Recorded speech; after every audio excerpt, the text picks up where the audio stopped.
John, good to see you. We have some big news today. Secure Act 2.0 finally passes. This will bring a lot of changes to retirement account rules. And so we're breaking down the big takeaways, including some unique opportunities and some changes to tax planning. So we've been hearing about Secure Act for a long time. What's new here and who's affected?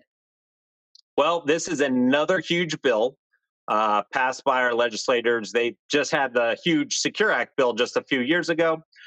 Nothing in this bill is to the magnitude of the original Secure Act, but there is a lot of different changes that are going to impact a lot of pre-retirees and retirees, especially when it comes to employer contributions and Roths and SEPs and Simples, legacy planning, required minimum distributions. A lot of people will be affected by this in some way. Right. So let's dive in then to some of those big takeaways. Perhaps number one here, a new RMD age table. What do we need to know? Yeah, well, first, I want to make it crystal clear. If you have already taken your RMDs in 2022 and earlier, this new table does not apply to you. You are grandfathered under the old rule. You will still have to take your RMDs. So this is going to be for people turning certain ages. So let's just break it down that if you were born between 1951 and 1959, your new RMD age is 73. If you were born January 1st, 1959 and after, your new RMD age is 75.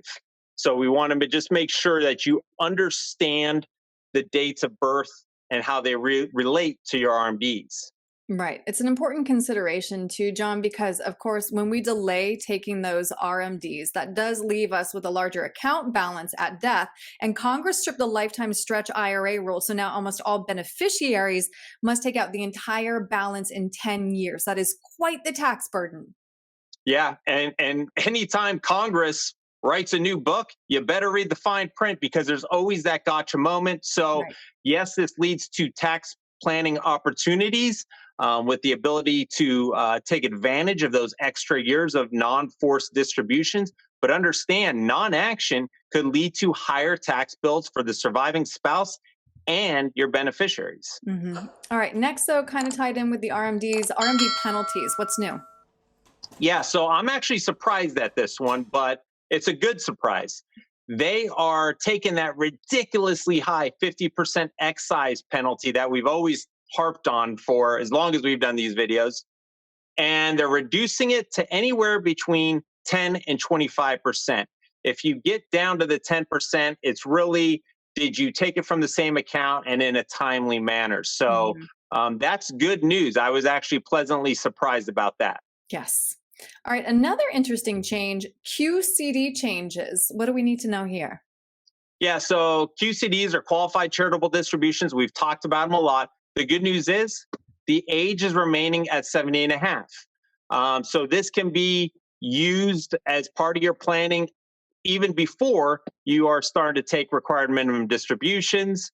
It used to be a $100,000 limit. That was just a straight number. Now that limit is going to be adjusted annually for inflation. And also on a more advanced level, you're allowed to take up to a $50,000 one-time QCD to charities when you have a CRAT, a CRUT, or a CGA. I'm not going to get too much into those advanced tax planning strategies, but you understand the impact if you have one of those estate and tax planning strategies. Okay, yeah, that's good to know. I really do like talking about QCDs. They're a win-win for everybody. All right, and something that's very pertinent to you and me, John, and every other young parent out there, some significant changes to 529s. Yeah, so the 529 has always been, it's been an education only type of financial vehicle. Now, the 529 can actually be rolled into a Roth IRA as long as it's the beneficiary of the 529 is the same person. Now, the legislative text of this provision leaves a lot to be desired. Hmm. And you have to hold, the beneficiary has to hold this account for 15 years before they can make the Roth IRA. Now, what's not clear is that let's say you change the beneficiary from perhaps your child to yourself, does that restart the 15-year clock? So there's going to have to be some clarity within there. The other thing you need to to understand is there's a $35,000 maximum over an individual's lifetime that can be moved from the 529 to the Roth, and any money that has been moved within the last 5 years is going to be ineligible. So, you want to be cognizant of that. Lastly, these 529 plans, they're going to kind of go in line with the conversion of any contribution limits to your IRA. So you can't do a double dipping and do a conversion to the Roth IRA from your 529 and do a contribution to your Roth IRA. They're not going to have that. So Right. it's going to be either or up to the contribution limits of that year. Like you said, got to read the fine print on this stuff. There is Yeah. a lot to consider. Well, John, I think that this is probably when we should remind everybody that we have so many great resources that we've already put together for them. We have a great video library on YouTube, so it's important to remind people to like and subscribe and turn those notifications on so they can get notified, especially because you're doing some shorts now, which are really cool. But if somebody has questions about these changes, John, and their tax planning, we didn't even get to go into tax planning. Yeah, how do we incorporate these changes into tax planning?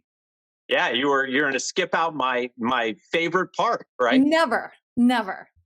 So you have a couple what do extra we need to years know now with to that? do tax Yeah. planning. You have the ability to take those forever taxed funds of your IRA, convert them at a tax rate that you know and understand and are okay with, to tax free. And again, as I mentioned, kind of the Secure Act, the first Secure Act set the tone, that the 10-year time limit for beneficiaries. So, the gotcha moment is, hey, we didn't do any tax planning. Now our IRA got even larger in the interim, and those taxes are going to be passed on to our kids who, may potentially be in a higher tax bracket than we are, making the IRS their biggest beneficiary. Right. So we many want to important take care of that. When it Yes. comes to QCDs, again, you have the ability to use them, especially if you're charitable. And if you're taking a standard deduction, and a lot of people aren't getting that charitable deduction, a QCD is a great way to get a powerful deduction, regardless of whether you're standard or itemized. The RMD penalty, let's not tip our government for doing the job they do, right? Let's stay on top of them, get them done. I don't care what the penalty is. Don't overpay. And lastly, the 529s, this can be extremely powerful. We talked about it before we started filming. For young children, this could add the incentive of, hey, not only do you have a college allotment of money, but let's say your kid gets a scholarship. Now they have a Roth IRA, $35,000 in a Roth IRA that can go towards securing their retirement future. Yes, so many considerations here, John. I'm glad we had the time to talk it through. And again, if somebody has any questions, what's the best way to reach you? Yeah, well, anytime, visit our website, www.gosecurus.com. We have a lot of resources for anyone who wants to visit our website. And if you have even more questions or you want to get a hold of us, you can visit the website again, or you can give us a call at the office, 858-935-6210.